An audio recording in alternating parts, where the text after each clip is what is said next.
Hi everyone, the book I'm reviewing today is called Fortunes, The Rise and Rise of Afrikaner Tycoons by Ebbe Dommisse. Here's a cover. I purchased this from Take-A-Lot for those in South Africa. I would recommend reading this book. I found it fascinating.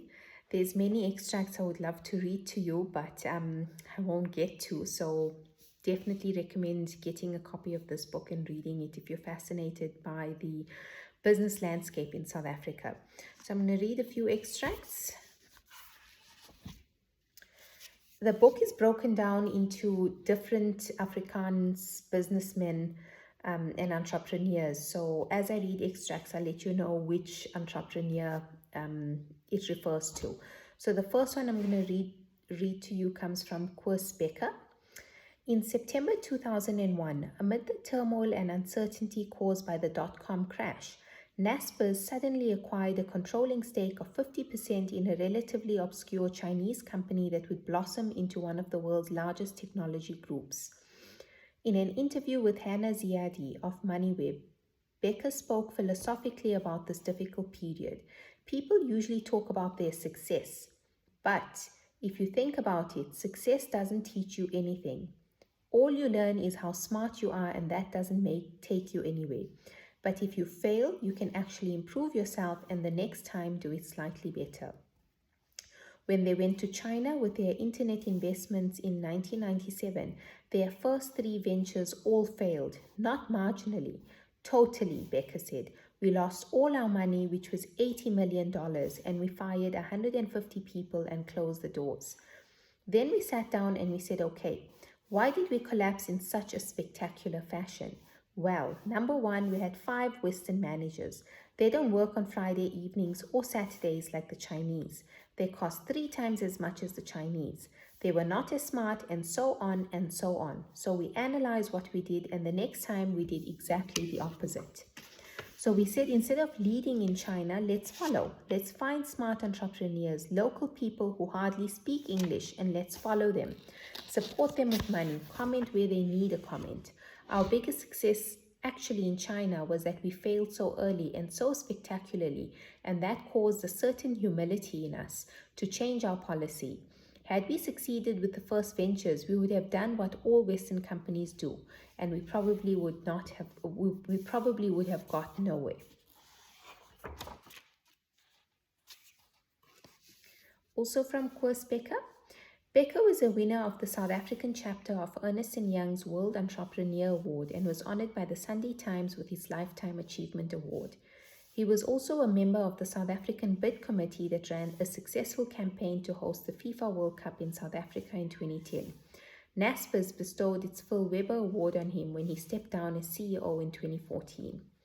Becker has a few personal friends. He believes such friendships may influence business decisions. Many of the leading Afrikaner business people know each other fairly well, but he responded as follows when asked how important mutual connections are to him. Language is not a factor in international business. Many of my best business acquaintances are Argentinians or Chinese or Poles. Besides, doing business with social friends is not a good idea. It undermines your objectivity. Becker had a special interest in history. In response to a question about his reading habits and influences on his life, he replied, I read quite a lot of history. It teaches you to recognize patterns. And when one day you see a similar theme unfolding again, you recognize it and you are better able to assess what remedies may succeed. All history is actually Harvard case studies. Learning from another guy's mistakes is the methodology on which all MBAs are based. When it comes to fiction, I like Leo Tolstoy, Guy de Maupassant, and Somerset Maugham. All 3 had razor-sharp insight into human motivations, which taught me a lot. As a student, I was presumptuous enough to believe that if I thought long and deeply enough about something, I would be able to anticipate its future. Today, I realize that's rubbish. There is no way anyone could have anticipated the advent of Twitter, 140 characters, a throwback to the 19th century telegraph. Who knew he needed that? So if the future is unknowable, your best tool is adaptability. Unfortunately, this trait declines as managers get older. Secondly, it is also important to be honest with yourself. There are many things you don't know, some things that are impossible to know. Entertain the possibility that many of your own ideas might be wrong. You'd best reevaluate them every day. He also from Koos Becker, he does have advice for the youth of South Africa. There are so many interesting things a young person can tackle today. Try something, and if you fail, which is likely, stand up and try the next thing. I wish I was 30. This next extract is from Johann Rupert. His business philosophy, once shared by virtually all luxury good billionaires, is succinct. The only way we know how to maintain a sustainable competitive advantage is to grow the brand equity, because that brand equity creates demand and will result in pricing power. When Rupert received the Sunday Times Top 100 Companies Lifetime Achievement Award in 2016, he said the biggest mistake he'd made in business was being too conservative and not doing deals I could have done because I listened to other people. A missed deal he regretted was that he could have bought Gucci for $175 million, but his board advised against it and he listened to them. In 1997, he bought Panerai for $1.1 million against the advice of his board, and in 2016, the company was worth about $1.5 billion. We have created wealth, he said in his acceptance speech.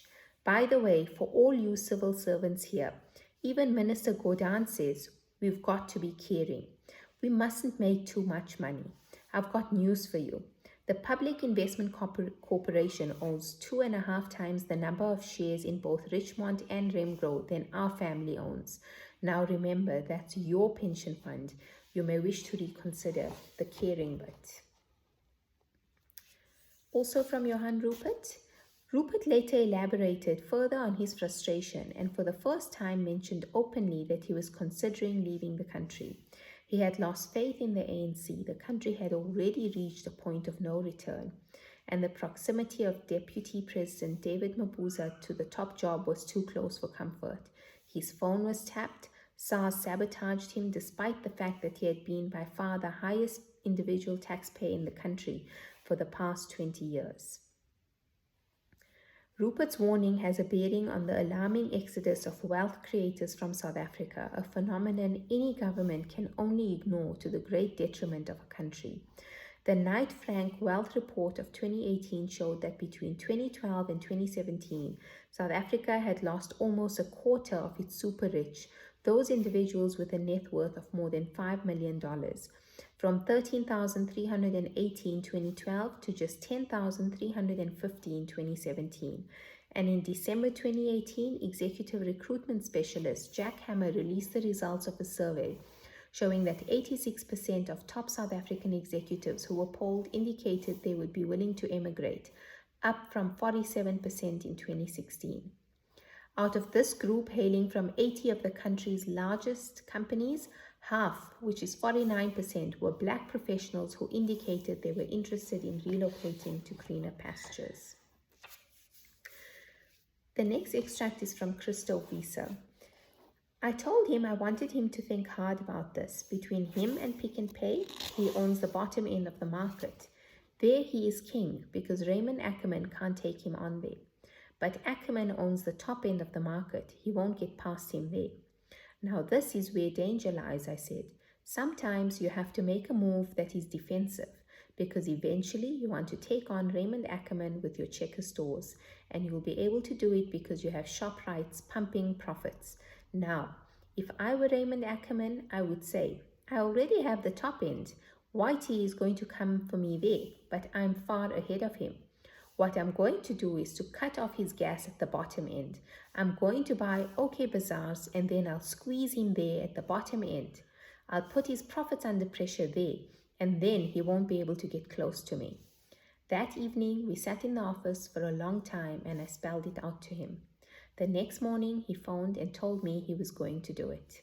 Well, the rest is history. But at least Whitey always said he would give me the credit since I told him to do things defensively. Because everyone criticized us. Everyone said we were mad. You're buying a business that is losing 200 million rands a year. even if you are only paying 1 rand. Basson had praise for Visa's strategy. Christo is a fantastic corporate deal thinker. He always makes me think. What would be the alternative if I didn't make a deal? What happens if the opposition buys the company? Throughout his career, Visa has been a known businessman who is prepared to take massive risk. To Sid Vianello, this is one of his key attributes. Africa is not a place for sissies, Vianello said. You've got to have nerves of steel. In Africa, they see him as a genius. Visa's comment on the envisaged closure of Saldanha Steel was that steel factories worldwide had run into difficulties after China started exporting cheap steel. Even so, Saldanha Steel, like Highfell Steel in Middelburg, was a victim of deindustrialization and economic regression under the ANC government. High electricity and transport costs had taken their toll. Another extract from Christo Visa. When asked how he coped with the Steinhoff debacle on a personal level, the aging, less assertive but ever courteous, cool-headed businessman gave a considered reply. I looked in the mirror that week when things came crashing down on me and asked, how am I going to get through this? Then I decided I had to try and make 3 things clear to myself. Number 1, I don't mourn the loss of money. That would be another waste. Number 2, I count my blessings. If Euster had continued with his fraud for 1 more year, I would have lost everything. Then I literally would have had nothing, since it had been my declared plan to put all of my assets under the Steinhoff Group. And I was recruiting people who are on the verge of joining, top people. And the third thing, I resolved not to become bitter, because no one has time for an embittered old man. Christo Visa paused for a moment, then he smiled faintly. Well, the first 2 things I'm coping with. The third one I find more difficult. He referred to the Buddhist belief that life moves in cycles of fortune and misfortune. That is just the way it is. One needs to accept both the sweet and the sour. This is an extract from Whitey Basson. Basson believes that the infrastructure in African states, particularly roads and ports, has improved considerably in recent years, notably as a result of Chinese involvement. Some countries are far ahead of South Africa when it comes to information and communication technology, with internet speeds that are 20 times faster. Yet, the approach of Africa's bureaucrats towards trade has not improved much. This is due to a plethora of laws that entangle businesses in lengthy and complicated processes. South Africa, however, has even worse problems. He points out that in 2016, the then Minister of the Presidency said he wanted South African companies to do more cross-border trade with Southern African countries. Basson then asked his head of logistics to compile a report on what this entailed. The findings were shocking. We do 15,000 shipments to 14 African countries. For that, we need 758,462 pages of documentation. That's 64,000 pages per shipment. 634 pages of documentation need to be completed to send 1 container out of South Africa. Unless we fill in 758,462 forms, we won't get anything across the border. That's exports from South Africa. It's money that is supposed to keep the growth rate above 1%. According to Basson, this kind of bureaucratic madness is also stifling the development of the small business sector in South Africa. On the part of the government, all the talk is about supporting small entrepreneurial businesses, but it is just talk. The local regulatory requirements anger him. It frustrates him that red tape and unnecessary regulations are cutting the throats of small entrepreneurs.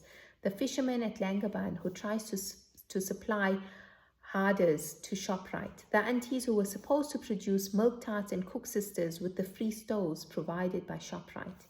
Because of the bureaucratic formalities, they eventually throw in the towel. I have 1,000 stories like that. Previously, he recounts, young people could work as tellers over weekends.